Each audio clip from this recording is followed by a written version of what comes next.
Good morning, Minneapolis. I'm Toussaint Morrison with Onsite Public Media with Good Morning, Minneapolis. This just in for obvious news. The residents of St. Paul and Minneapolis are just now realizing that the cities have been run by an over a century-old gang. They have thousands of guns, millions of dollars, and have been controlling the government and the inner workings and infrastructure of each city. They are known to tout guns up and down the street at night and even in broad daylight, and have been known to prey upon the city's most vulnerable citizens. Some people call them cops. Cops. They're cops. Duh. All right, our headline story comes in today from Baldwin, Louisiana. October 30th, Kwan Bobby Charles, a 15-year-old black boy, was reported missing. And it wasn't until November 3rd when the Iberia Parish Sheriff's Department got involved. Later that day on November 3rd at 6 p.m., Kwan's body was found, and it was ruled as a drowning initially, but later on was then ruled as a homicide. According to Refinery29.com, quote, suspicious circumstances around his disappearance, along with the police's failure to take immediate account and investigate the case, have led to accusations of foul play in what could be a racially motivated attack, end quote.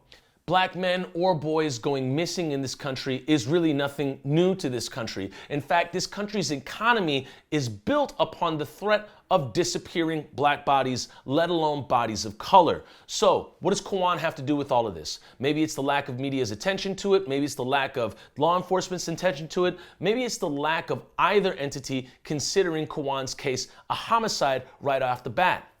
And Kwan, unfortunately, is not alone, not in the underreporting or the lack of attention. For example, it was national news in 2018 when Jamie Kloss, a 13-year-old Wisconsin girl, was kidnapped after her parents were killed last year. However, no national attention or news when Ariana Fitz, a 2-year-old girl, went missing in 2016 before her mother was found brutally murdered in the San Francisco Bay Area. CNN writes, each of these cases is compelling, but the two didn't receive the same amount of media attention. Some experts believe it's because Kloss is white and Fitz is black. And actually, you don't need to be an expert on anything to know that that is racially motivated. Because, in fact, CNN writes, data shows that missing white children receive far more media coverage than missing black and brown children, despite higher rates of missing children among communities of color. The FBI's National Crime Information Center, NCIC, database lists 424,066 missing children under 18 in 2018, the most recent year for which data is available. About 37% of those children are black, even though black children only make up about 14% of all children in the U.S. Tying in with this theme of missing and murdered persons in the U.S., the New York Times released an article in 2015 that cited 1.5 million black men between the ages of 25 and 54 in the U.S. are missing. Yes, that is 1.5 million black men reported missing between the ages of 25 and 54, according to this article. The New York Times cited that the numbers were this high due to the increased rates of mortality, homicide, and incarceration for black males. And of course, we can't forget this country being built on free labor and slave labor is also built on genocide. Yes, the genocide of people indigenous to this country, native to this country, which can also be tied into the astronomically high rates of missing and murdered indigenous women in the U.S.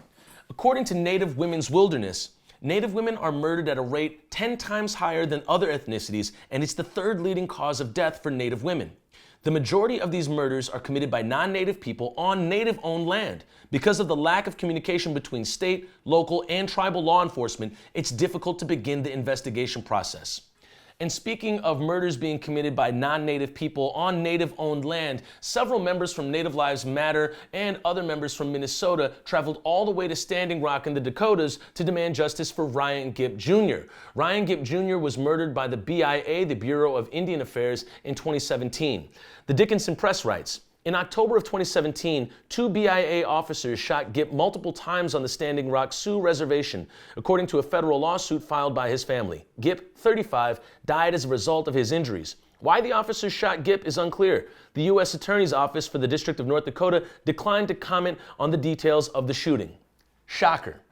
Well, as we see time and time again, more officers, more problems, especially in communities of color, with Black and Indigenous folks being affected by police brutality the most. Here in Minneapolis, on the heels of the murder of George Floyd at the hands of the Minneapolis Police Department, the leadership in this city seems to think more officers, less problems. Yes, just a few days ago, the city of Minneapolis held a budget hearing / suggestion fest for the budget of 2021. And although we weren't there, we do know somebody that was. Hey, Big Mad, what's up? Hey. What are you doing? Putting a sign on the bookshelf at George Floyd Square. What was the budget hearing about yesterday? So yesterday there was a budget hearing online. It was about the whole city's budget, but the majority of the comments were about the police budget, which is almost half of the city's budget. How long did it go for? It went from 10 a.m. to 4 p.m. There was 166 people signed up to comment. What do you think's gonna happen with the comments?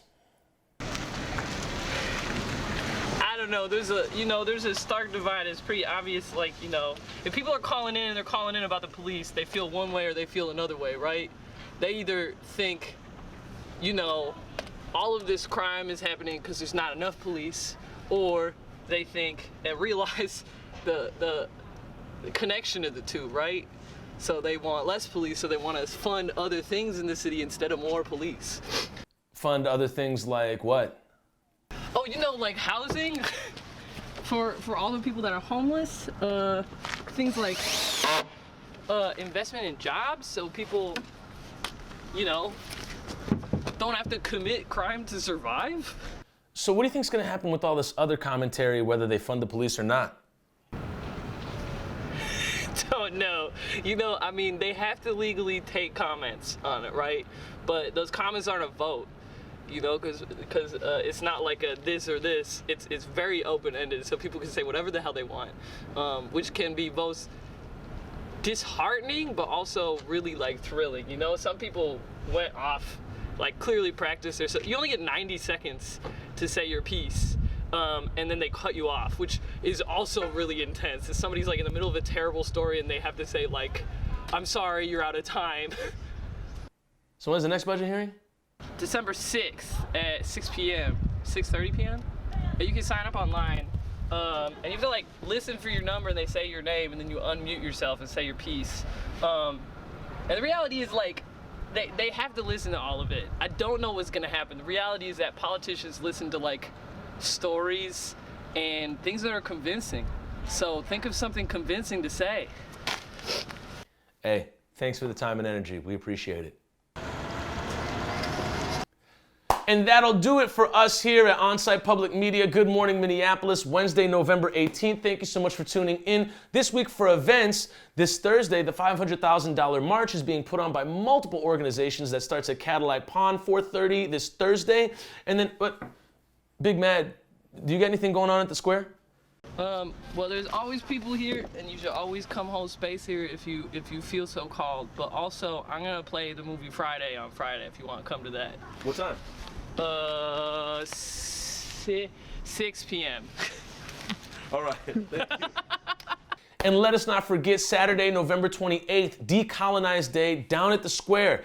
Get your crock pots ready. We are going to be serving as many people as we can, and it's going to be primarily soul food, so just get ready. Get ready, come on down, get fed, Decolonize Day, and we're going to be doing it there November 28th at George Floyd Square. Thank you so much for tuning in. Do not forget the donate link below. We would appreciate it greatly, as we would love to get this show filming outside of my kitchen. Thank you so much for tuning in. We love y'all. Peace.